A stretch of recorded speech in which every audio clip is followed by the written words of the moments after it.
my experience is with people that we're probably running at about 51% of our capacity. Something, I mean, you can think about this yourselves. I often ask undergraduates how many hours a day you waste or how many hours a week you waste. And the classic answer is something like 4 to 6 hours a day. You know, inefficient studying, watching things on YouTube that not only do you not want to watch, that you don't even care about, that make you feel horrible about watching after you're done. That's probably 4 hours right there. You know, you think, well, that's 20, 25 hours a week. It's 100 hours a month. That's 2.5 full work weeks. It's half a year of work weeks per year. And if your time is worth $20 an hour, which is a radical underestimate, it's probably more like 50 if you think about it in terms of deferred wages. If you're wasting 20 hours a week, you're wasting $50,000 a year. And you are doing that right now. And it's because you're young, wasting $50,000 a year is a way bigger catastrophe than it would be for me to waste it, because I'm not going to last nearly as long. And so if your life isn't everything it could be, you could ask yourself, well, what would happen if you just stopped wasting the opportunities that are in front of you? You'd be who knows how much more efficient? 10 times more efficient, 20 times more efficient. That's the Pareto distribution. You have no idea how efficient people get. It's off the charts. Best thing you can do is teach people to write, because there's no difference between that and thinking. And one of the things that just blows me away about universities is that no one ever tells students why they should write something. It's like, well, you have to do this assignment. Well, why are you writing? Well, you need the grade. It's like, no. You need to learn to think. Because thinking makes you act effectively in the world. Thinking makes you win the battles you undertake. And those could be battles for good things. If you can think and speak and write, you are absolutely deadly. Nothing can get in your way. So that's why you learn to write. It's like, and I can't believe that people aren't just told that. It's like, it's the most powerful weapon you can possibly provide someone with. And I mean, I know lots of people who've been staggeringly successful and watched them throughout my life. I mean, those people, you don't want to have an argument with them. They'll just slash you into pieces.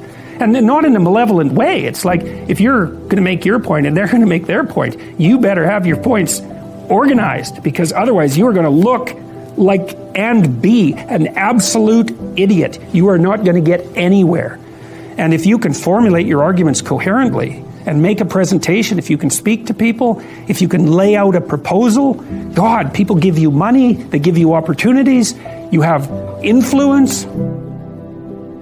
Make it a schedule and stick to it. Okay, so what's the rule with the schedule? It's not a bloody prison. That's the first thing that people do wrong. They say, well, I don't like to follow a schedule. It's like, well, what kind of schedule are you setting up? Well, I have to do this, then I have to do this, then I have to do this, you know, and then I just go play video games, because who wants to do all these things that I have to do? It's like, wrong. Set the schedule up so that you have the day you want. That's the trick. It's like, okay, I've got tomorrow. If I was going to set it up so it was the best possible day I could have, practically speaking, what would it look like? Well, then you schedule that. And obviously there's a bit of responsibility that's going to go along with that, because if you have any sense, one of the things that you're going to insist upon is that at the end of the day, you're not in worse shape than you were than at the beginning of the day, right? Because that's a stupid day. If you have a bunch of those in a row, you just dig yourself a hole and then you bury yourself in it. It's like, sorry, that's just not a good strategy. It's a bad strategy. So maybe 20% of your day has to be responsibility and obligation, or maybe it's more than that, depending on how far behind you are. But even that, you can ask yourself, okay, well, I've got these responsibilities. I have to schedule the things in. What's the right ratio of responsibility to reward? And you can ask yourself that, just like you'd negotiate with someone who is working for you. It's like, okay, you got to work tomorrow. Okay, so I want you to work tomorrow. And you might say, okay, well, what are you going to do for me that makes it likely that I'll work for you? Well, you could ask yourself that, you know. So maybe you do an hour of responsibility and then you play a video game for 15 minutes. I don't know, whatever turns your crank, man. But, you know, you have to negotiate with yourself and not tyrannize yourself. Like you're negotiating with someone that you care for, that you would like to be productive and have a good life. And that's how you make the schedule. It's like, and then you look at the day and you think, well, if I had that day, that'd be good. Great. and you're useless and horrible, so you'll probably only hit it with about 70% accuracy, but that beats the hell out of 0. Right? And if you hit it even with 50% accuracy, another rule is, well, aim for 51% the next week, or 50.5% for God's sake, or because you're going to hit that position where things start to loop back positively and spiral you upward. Well, and if we all got our act together collectively and stopped making things worse, because that's another thing people do all the time. Not only do they not do what they should to make things better, they actively attempt to make things worse because they're spiteful or resentful or arrogant or deceitful or homicidal or genocidal, or all of those things all bundled together in an absolutely pathological package. If people stopped really, really trying just to make things worse, we have no idea how much better they would get just because of that. So there's this weird dynamic that's part of the existential system of ideas between human vulnerability, social judgment, both of which are major causes of suffering, and the failure of individuals to adopt the responsibility that they know they should adopt. It isn't merely that your fate depends on whether or not you get your act together and to what degree you decide that you're going to live out your own genuine being. It isn't only your fate. It's the fate of everyone that you're networked with. And so, you think, well, there's 7 billion people in the world. We're going to peak at about 9 billion, by the way, and then it'll decline rapidly. But 7 billion people in the world, and who are you? You're just one little dust mote among that 7 billion. And so it really doesn't matter what you do or don't do, but that's simply not the case. It's the wrong model, because you're at the center of a network. You're a node in a network. Of course, that's even more true now that we have social media. You'll know 1,000 people, at least, over the course of your life.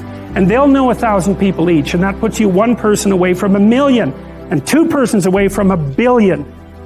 And so that's how you're connected. And the things you do, they're like dropping a stone in a pond. The ripples move outward, and they affect things in ways that you can't fully comprehend. And it means that the things that you do and that you don't do are far more important than you think.